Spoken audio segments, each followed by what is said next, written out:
Hello, everyone, and welcome to Nails and Beauty Talk. I am your host, Asia the Bird. Today, I have a very special guest with me today. She is the CEO and founder of 25th in June. Please welcome Nexus Cook. Hello, Nexus, and welcome to the show. Hi, thanks for having me. Yes, glad to have you. So I definitely want to go ahead and get started by asking where you're originally from and tell us a little about your upbringing. So I'm originally from New Jersey. I'm an East Coast girl. I know I've read that you are too, from Maryland, right? Yeah, I'm from DC. Okay. So from New Jersey originally. I'm in Seattle now. I've been here about 4 years. In August, it'll be 4 years. Very interesting journey coming from the East Coast to the Pacific Northwest, but it's been great. As far as my upbringing, I'm an only child, but I have a big family. I have a lot of cousins, a lot of aunts, a lot of uncles, extended family. I had a very colorful childhood in a lot of ways. When I look back on how I started my brand, I'm like, oh, this makes sense. You know how you kind of pinpoint all the moments in your life. I'm like, I get why I'm here today on this. So. Yeah, that's really, really cool. So, like, what has been like your school, college experience like? Did you go to college? I did. I went to Temple University in Philadelphia. It was amazing. I wouldn't take back a single day of my college experience. I was surrounded by a lot of entrepreneurs when I look back. So many of my friends, even to this day, have continued on some of the brands that they started in college. Temple is a very high-spirited university, or at least at the time when I was there. It's right in the middle of a major city. There's a lot of access to a bunch of different things that I think kind of fuel that like entrepreneurial spirit. So it was great. I loved it. I was a psychology major, not doing that now, but it was really fun. And I think it helped me kind of understand like how the mind works, why we make the decisions that we make. So it was a good foundation for me. Yeah. I definitely want to move on and talk about what I find very interesting about you is that, you know, not only are you an entrepreneur, but you're also a content strategist for Meta. So what made you get interested in content strategy?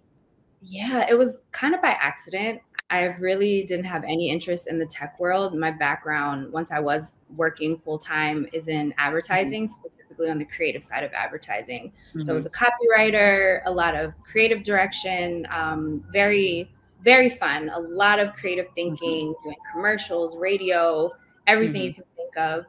And actually, I was contacted by Meta because of 25th in June. It's kind of funny how that works out. They reached out to about 20 women, I think, maybe 15, 20 women who worked on the creative side of advertising, but also had a side hustle. So we had a dinner, and I didn't realize it was actually like a recruiting network event. Yeah, so that was kind of my introduction into the tech world, and I started doing my research. I got interested, found a role, reached out, and they were like, yeah, let's do this. So not the traditional path into tech at all, but all connected to 25th in June in a lot of ways. I definitely want to go ahead and push for it by talking about 25th in June. Speaking of, so how did that brand come about and why is it called 25th in June? Yeah, so I think the easiest answer is my birthday is June 25th. But at the time, 10 years ago, a billion years ago, it feels like, when I was trying to think of the name, I really wanted it to be a play off of like a location or a starting point. You know how every major city has that famous intersection, or there's like a special place in a lot of, just across the country, across the world. And I don't know, it felt like the right thing for me to name it. Like, my birthday is my starting point. This is like a new origin story for my creativity. So I landed on 25th in June, and yeah, it's been going for 10 years now. Yeah, that's really, really cool. That's definitely very, very interesting because, like, you know, like you're a Gemini. So, I'm you're both Cancer. Cancer. Okay. I'm a Cancer. Yeah. Close though. I'm close. I'm like, near the cutoff. You're like on the cusp. Mm-hmm. Yeah, I find that very interesting because my late grandfather's birthday was the 25th of June. Oh, wow. Yeah. I love that. That's a really nice connection. Yeah, that's very interesting. I think him and also the singer George Michael is 25th. Yeah, I know that. And Michael Jackson died on my birthday. I will never forget that ever. Like, burning. Yeah. God rest his soul. Like, he's the king of music forever. Yep. Yeah, absolutely.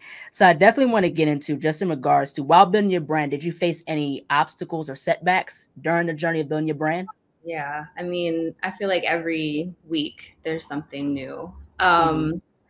I think it's been interesting because I've never done my business full time. I've always worked while running Mm-hmm. it. And I think there's just those setbacks, like how much do I pour into this? Right. When is it time to kind of make 25th and June the forefront of what I'm doing and Mm-hmm. balancing that, but also just being a solo entrepreneur. Like Right. there's so many things that I learned on the spot that I'm still learning on the Right. spot. I've worn every Absolutely. single hat you can think of at Mm-hmm. multiple times. So I think it's just the natural journey of running something by yourself and not Mm-hmm. having, like all the support that these major companies have. Mm-hmm. Yeah, absolutely. I definitely want to go ahead and push forward by really asking. So one of the things you mentioned in your Instagram story was about crowdfunding for your brand. Mm-hmm. And so one thing I want to go ahead and ask is when it comes to nail polish brand ownership, Mm-hmm. what are some things one should consider while building a nail polish brand and what should people invest in? Mm. It's an interesting question. I think it really depends on your personal goals, like why you want to own a business, why nail polish in general. I think when I Mhm, started 10 years ago, I feel like I'm going to sound like a old, but it was not easy. I had to yeah. Google Mhm, and do all like, now I feel like you can type in a few words and so many things pop up. It was really mhm, hard for me to actually get my chemist, my distributor, like make mhm, sure the formula is the way that I needed it to be. So I mhm, think if you want to start your own business, specifically nail polish, think about the why, think about who you're mhm, talking to, and also the formula. Like mhm, people, especially customers, women, men, everyone, they're not accepting what we used to accept, years ago. Like it needs to mhm, be quality, it needs to be clean, mhm. it can't irritate your skin, it has to be inclusive. All of those things I think are really important Right. to consider. And Absolutely. fortunately, something that I had in the front of my mind at the Mhm, very beginning. So it's kind of mhm, helped me along this journey. I didn't have to mhm, pivot as much as I see other brands have to pivot. mhm. Now, what are the benefits in regards to crowdfunding? Oh, so crowdfunding, that was an incredible experience. Probably one of the most Mhm, vulnerable things I've ever done for my business because you are mhm. asking for 30 days straight people to support you with Right. money, Mhm. and just support in general. Right. It was incredible, though. I think I chose it because 25th in June has always been like a community thing for me, a Right. family thing, friend thing. Mhm, To this day, before I put out a new collection, I'll send it to all mhm. my friends. Like, what do you think about this name? Help me name this. What do you think about Right. this color? It's always been a very my Right. community focused business. And I thought it Mhm, was really appropriate to give people the opportunity who have supported me all these years to pour mhm, back into the business in that way. But I did it mhm, very specifically with the organization called I Fund Women, and they're a mhm, rewards-based crowdfunding organization. mhm, So what that mhm, means is you offer different rewards, whatever you choose. So people who do support mhm, you, whether they give money, whether they share the link, they're getting mhm. something in return. I wanted it to Right. be a very Mhm, reciprocal exchange in that way. And it was great. It mhm. was really hard, but we did it. I reached my goal. I actually exceeded my goal. It was 25,000 and we raised 25,300. So that Wow. 300, I was like, thank you. I mean, all of it. Thank you. Right. But Yeah, yeah. exceeded the goal and it was great. And Mhm, I had really fun rewards like playlists that were curated by some of my friends who are DJs, like swag bag bundles, unreleased colors. Like it was really fun and really hard. But I think it's mhm, definitely worth it if anyone's interested in it. And again, the organization is called I Fund Women and they're all mhm, focused on women entrepreneurs. So it was mhm. great. Yeah, that's really, really cool that you mentioned and you talked about community because I think that's very, Mhm, very important. And I like how you mentioned where you reach out to other people and you ask, like, what do you mhm, think about this? Like, what can I do to be better? And mhm, that's something that I think more brands, especially new brands, have to take into mhm. consideration is the power of community. Yeah. You know what I mean? You're serving the people. Hmm. So that's something that's very, very important, and that's how you get better. When you get people's perspective, like, okay, this should be better, and this is cool and things like that, you Hmm. have more of an idea of how to really better your brand or accelerate your brand to higher heights. So that's very, very important is community. Yeah. And it's also been not, I wouldn't say hard, but going back to your question about like challenges and roadblocks, I think you may have heard this from other entrepreneurs that you've interviewed. It's hard to get out of your own out of bubble. your own head. It's yours, you know? Yeah. So I think me asking for help has forced me to kind of release a lot of control. Especially now, like the past 2 years, that's kind of been my mantra. Like, it doesn't have to be perfect, and release control. And it's a big thing. I know that from other friends who have their own companies, but I think when you have people you trust and people whose taste you value, and you know, like people who actually, specifically for my business, who get their nails done or in the salons, you know, like I want to hear your feedback, because there's things that I'll miss, and that's why like I lean on the people that I trust around me. Yeah, absolutely. Yeah, definitely having a team is very, very important. You know, and that's something I always, you know, make sure I do is like ask for help, you know, and things like that, you know, so that way you have a second or third opinion on things, you know, and also too, like that's what I like about certain brands, like they'll give you a survey afterwards, you know, even if you, like after your doctor's appointment, like, hey, what you think about, you know, I pull them out. Yeah. I do. Not all the time, but when I do, I'm like, I'm filling the survey out. Yeah, right. So yeah, community is very, very important. But I want to go ahead and push forward and talk about in terms of your nail polish. You did mention that your brand is vegan friendly and it's 10 free. So it's free of toluene, formaldehyde, and fragrances and other chemicals. So in regards to those chemicals that you mentioned on your website, could you talk about the dangers of some of these chemicals in nail polish? And it's not just nail polish. It's these chemicals have been found in beauty products just across the board. And I always find it interesting when they still exist, because it's why, you know, we've progressed so much in just formulation and clean beauty in general. But a lot of these chemicals, I would say on the more mild side, will cause skin irritation, dry eyes, inflammation of the skin, all of these different things. But on the more extreme side, you know, some of these are linked to cancer. You get major skin reactions where it requires surgery, you know, like skin graft, all these different things. They're just really harmful and prolonged exposure, especially something like nails. You get them done pretty frequently, or most people who are nail enthusiasts. So you want to make sure something you're putting on your body as consistently as nail polish is safe. And that's something that truly from the very beginning has been at the core of 25th of June. And it really started because of my mother. She's very sensitive to smells. I think it's also kind of her superpower in a lot of ways. Like she can smell anything, you know, like it's really great for cooking, but it kind of was imprinted on me. Like, okay, let me make sure, like if I'm painting my nails in the house, I don't want the smell to be too harmful. But when it was time for me to start my own brand, that was definitely at the focus. Like I wanted to be clean. I don't think I had the term clean at that time, 10 years ago. I think that's a fairly new term, but definitely wanted the formulation to not cause any skin irritation, be safe. My little cousins can use it, you know, like that was in my mind when I started this. Yeah, right. Absolutely. Now, I definitely want to get into your gel polish collection that you've recently released. Yes. So you've recently launched a toxin-free gel polish collection. So tell us more about the new gel polish collection and like, what was the process behind building this collection? Yeah, this was straight from the community that I have been talking about. My friends, they're like, okay, girl, we get it. You do nail polish. Where's the gel? Like, I think it's been like 5 years of my friends like pushing me and asking me and begging and kind of telling me like, all right, it's time to pivot in this direction. I just wanted to make sure I got it right. You know, like gel has come a long way in a very short amount of time. And there were a lot of toxins when it first came out. I mean, gel's been out for a while, but I feel like when it really got popularized was probably like 2016, 2017. And then we've just seen this boom over the past years. So I was just kind of taking my time. I wasn't really a gel user. And so like I was in the past 4 years, I'm like, okay, let me get with the times in this regard. So I just wanted to test it out. I wanted to make sure I could trust it. I don't want to put anything out that I wouldn't use myself. I wanted to make sure I found the right partner to actually manufacture it that's aligned with everything that I built with 25th in June.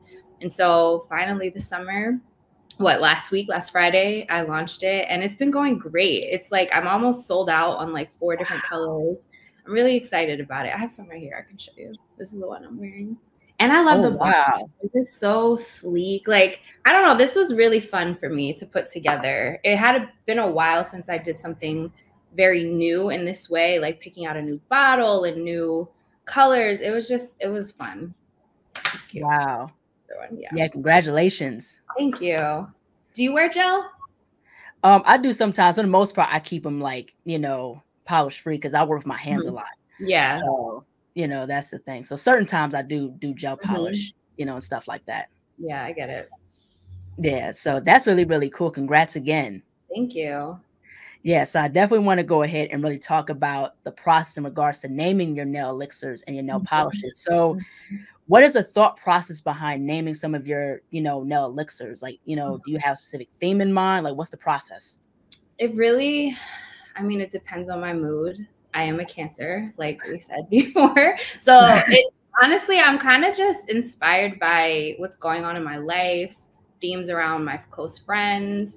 I think about like some of my most fun collections. Like my very first collection was called the Journey Collection, and every nail polish was inspired by some of my most memorable travel experiences. So all the names were linked to like a different country, a different city. That kind of stuck with me. I put out another collection called the Elusive Collection, and that kind of walked through like the steps and journey of a relationship. So it's really anything. Like I'm inspired by just, I guess, my life, like the people around me. And it's fun because it makes storytelling very easy and natural. That's also been very much at the core of 25th and June. I mentioned before, like I'm a creative at heart. Like I'm a writer. That's what I used to do in advertising. So like I love writing out stories and writing out the descriptions and kind of making it just something you can connect to versus just a product. Like when you're wearing a certain color, you have a story in mind, or you like almost like you're ready to start your own story with this color. So that's kind of like the inspiration that I have for myself, but also that I want to give to other people too. Absolutely. And I know you mentioned like earlier in this interview, you talked about, in terms of finding a chemist. So with your journey also with building your nail polish brand 25th in June, has it been, or was it hard when you first started finding a chemist, like the right chemist for your nail polish? Yeah, that actually took me the longest. I think from the point where I had the idea to start my own business to actually launching was only about a year, which is really fast when I talk to other friends who started a business. Like starting wasn't hard for me. I think sustaining it has kind of been where I find the most roadblocks. But as far as the starting journey, finding the right chemist was definitely challenging because I didn't want it to be overseas. I wanted it to be something in the States just so it's accessible. So that took me the longest time. But I've been with the same chemist and distributor since the very beginning. It feels very much like a family situation. So I love that. I trust them. They're high quality, all of the things that I've described. So it's been a really good experience. Yeah, absolutely. I definitely want to go ahead and talk about that your nail polish brand has been featured on many publications, but also it's been included in New York Fashion Week, used in New York Fashion Week. So what is your perspective on nail art being like, collaborating in fashion, nail art and fashion like together? I think nail art is fashion. I love it. That's my favorite time of the year. It's very stressful, but it is so fun just being backstage, seeing how everything is put together, the attention to detail. It's such a production that I love. Like it's so dramatic. And I just think it's really fun. And to have nails and nail art become such a core part of it, that wasn't always the case. I think it just speaks to the artistry, how talented nail artists are, and how really it's the attention to detail. I think that's kind of how my mind naturally works. Like I pay attention to the small things. And I think seeing designers continue to do that too, specifically with nails, it's just, I think it's beautiful. It's fun. Men are wearing more nail polish and more nail art. I love that too. Like, I think it's truly becoming like another extension of self-expression in a very new way. And I'm excited to be a part of it. I think that's honestly one of my most favorite things about this, like working with nail artists, doing Fashion Week. It's really fun for me. So speaking of fashion, if you had to describe the Nexus Cook aesthetic and style, what would it be? Oh, I don't know. I don't know if I could describe it. I feel like I'm definitely a mix of high and low. Like I like you know, I'm not a big label person, a big designer person, but I will buy a shoe.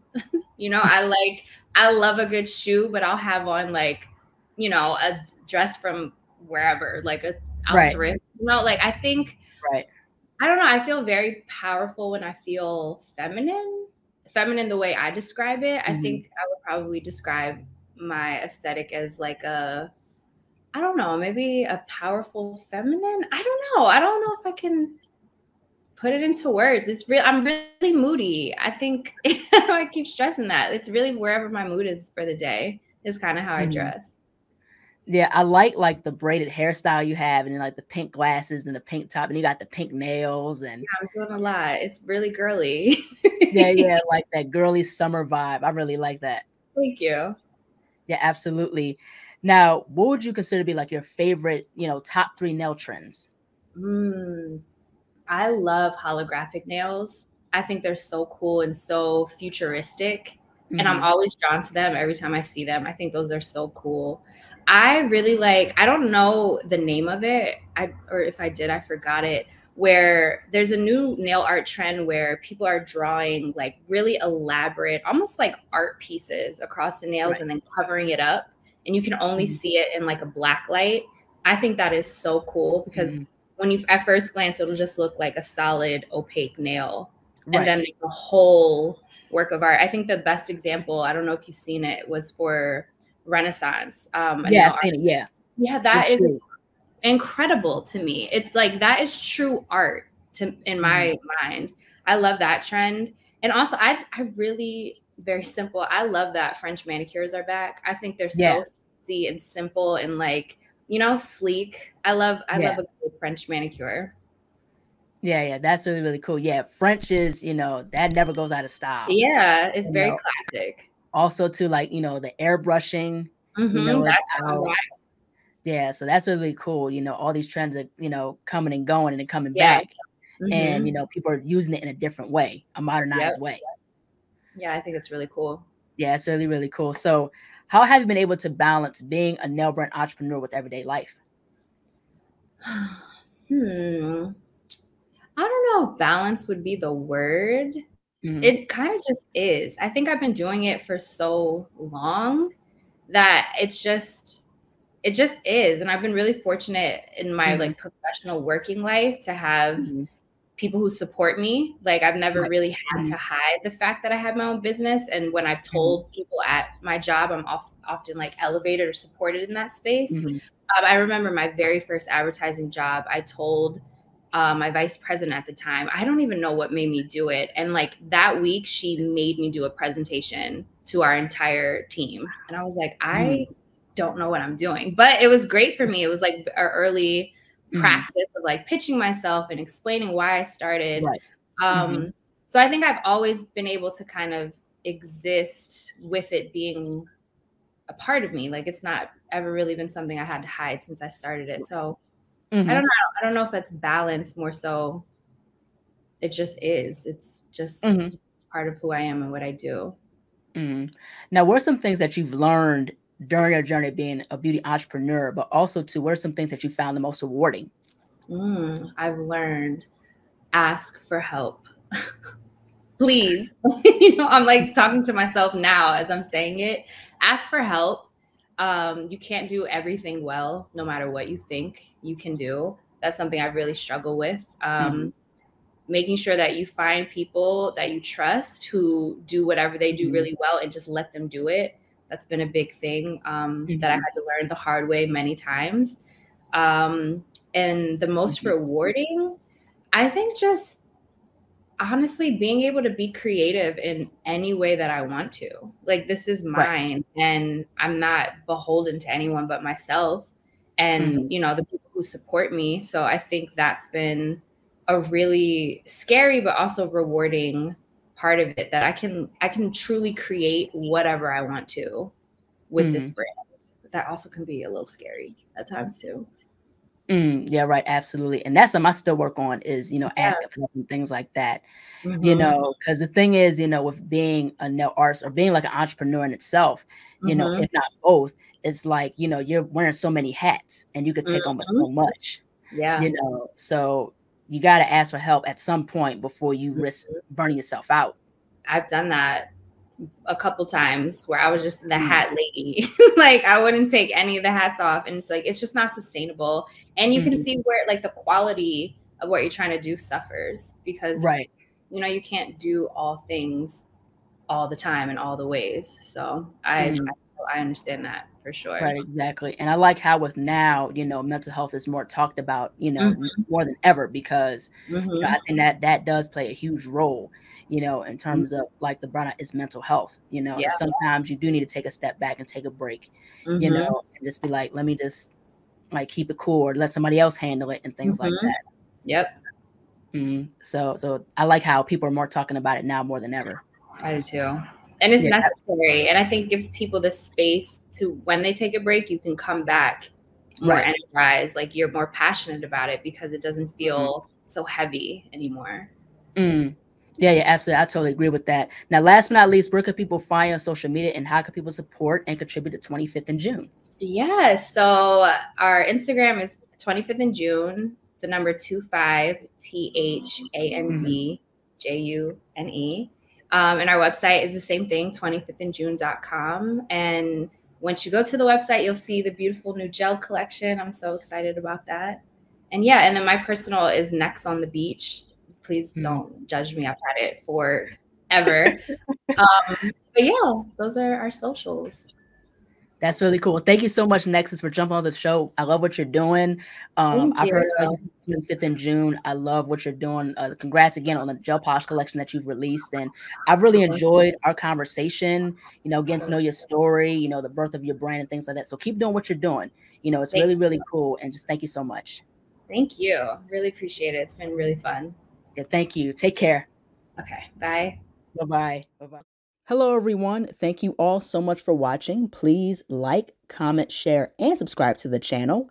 Be sure to click the bell for notifications. Also follow me on Instagram, TikTok, and Twitter. Be sure to check out my website, ASIATHABIRD.com, and be on the lookout for more interviews to come very soon. Take care, stay healthy, and stay beautiful. Bye-bye.